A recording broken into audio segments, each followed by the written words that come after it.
আপনাদের দীর্ঘদিনের দাবি মেনে নিয়ে সন্দেশখালী ২ নম্বর ব্লকের অন্তর্গত ঝুপখালিতে বারমাজুর ১ নম্বর এবং ২ নম্বর গ্রাম পঞ্চায়েতের মধ্যে ধুলিয়া খালের ওপর ধুলিয়া ঝুপখালিতে নতুন সংযোগকারী সেতু তৈরি হবে। তার ঘোষণা আজকে আমি করে গেলাম, বাদবাকি কাজগুলো হবে।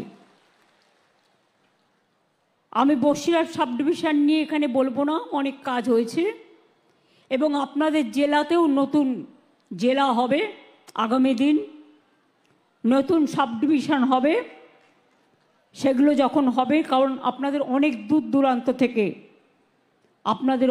দূর থেকে যেতে হয়, তাই কাছাকাছি পরিষেবা দেওয়ার জন্য এগুলোর ব্যবস্থা করা হচ্ছে। জল স্বপ্ন প্রকল্পেও আমি বলি, পানীয় জল, শিক্ষা, স্বাস্থ্য বিভিন্ন ব্যাপারে আমরা যেদিন থেকে ক্ষমতায় এসেছি প্রায় ২৩,০০০ কোটি টাকা এই উত্তর ২৪ পরগনা জেলাকে দেয়া হয়েছে। এছাড়াও ২,১৩,০০০-এর বেশি প্রকল্প নেওয়া হয়েছে, যার মধ্যে ১,৫৩,০০০-টির কাজ সম্পূর্ণ হয়েছে। জলস্বপ্ন প্রকল্পে এই জেলার প্রায় ১৫ লক্ষ বাড়িতে পানীয় জল পৌঁছে দেওয়ার জন্য ৩,৫২৮ কোটি টাকা খরচ করে কাজ করা হচ্ছে। ইতিমধ্যে ৯ লক্ষ বাড়িতে জলের কানেকশন পৌঁছে গেছে।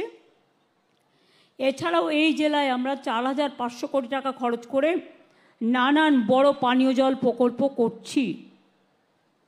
বাংলার বাড়ি আপনারা জানেন, দীর্ঘদিন ধরে কেন্দ্রীয় সরকারের প্রকল্প ছিল এটা। এখন আমাদের কোনো ট্যাক্স নেই, একটাই ট্যাক্স, জিএসটি ট্যাক্স।